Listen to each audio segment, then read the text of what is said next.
मेरे प्रिय,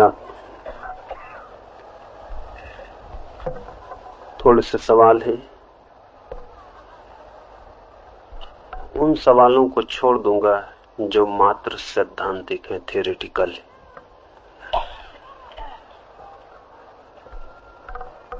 ये बैठक सुबह और सांझ की मात्र साधकों के लिए है,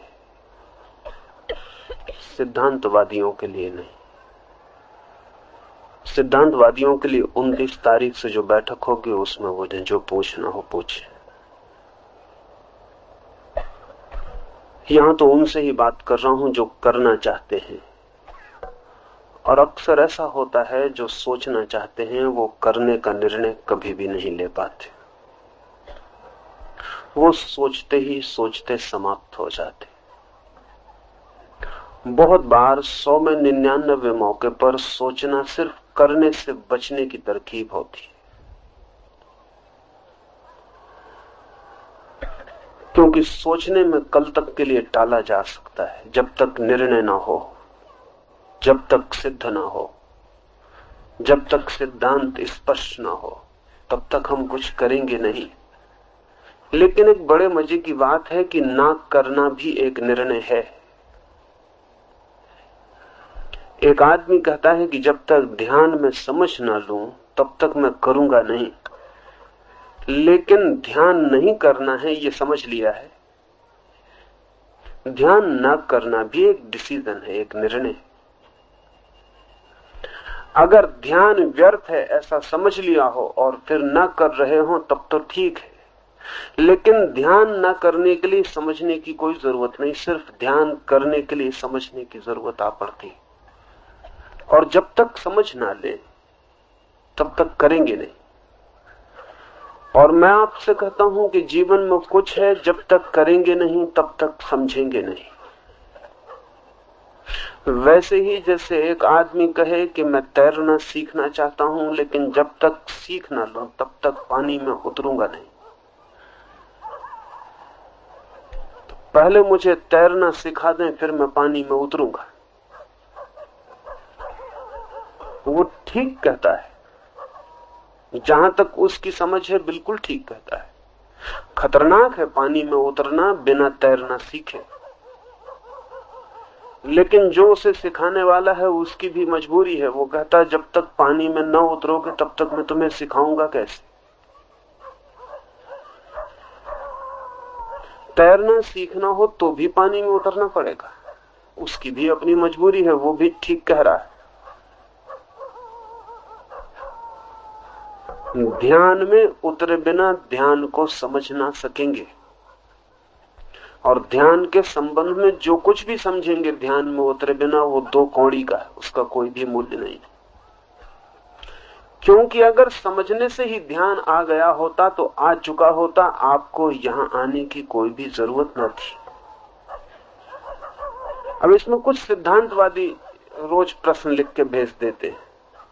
अगर उन्हें आ ही गया है और उन्हें मालूम ही हो गया है तो यहां वे परेशान ना हो।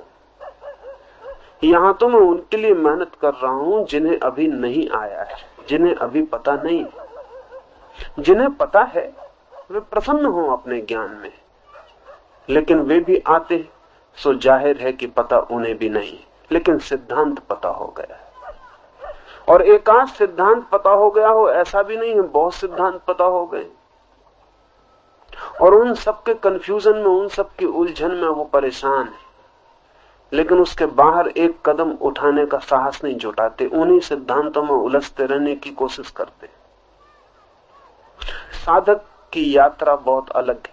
वो सिद्धांत की यात्रा नहीं, वो ज्ञान की यात्रा है। ऐसा नहीं है कि साधक सिद्धांत पर नहीं पहुंचता, सच तो यह है कि साधक ही सिद्धांत पर पहुंचता है। ये शब्द कभी आपने सोचा सिद्धांत का क्या मतलब होता है?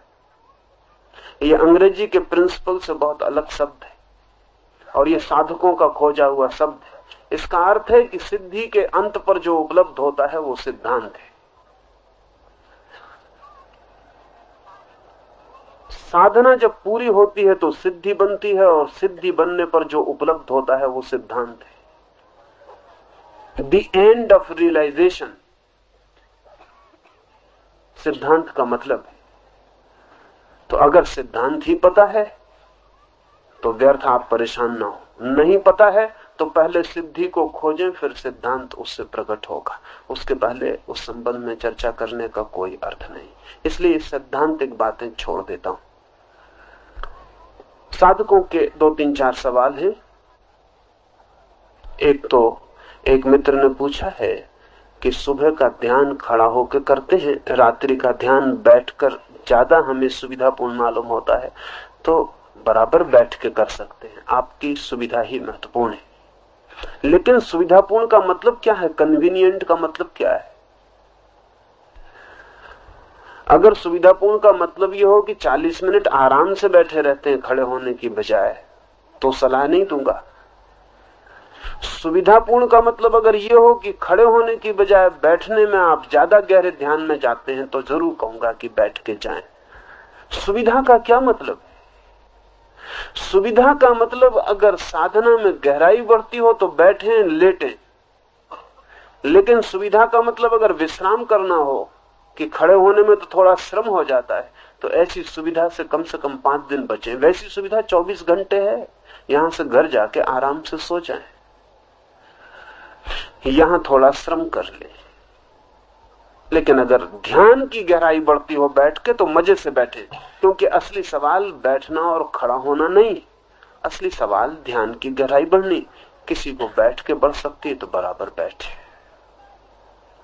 लेकिन अपने साथ बेईमानी ना करे, क्योंकि आदमी बड़ा बेईमान है। वो अपने को धोखा दे लेता है, दूसरों को देता है, वहां तक भी ठीक है। वो अपने को दे लेता है, वो कहता है बैठ के ज्यादा आराम रहेगा। आराम रहेगा, ध्यान ज्यादा रहेगा कि नहीं? ध्यान ज्यादा रहे तो मैं राजी हूं। वो आप सोच लें, वो आपकी ही आंतरिक बात है। एक दूसरे मित्र ने पूछा है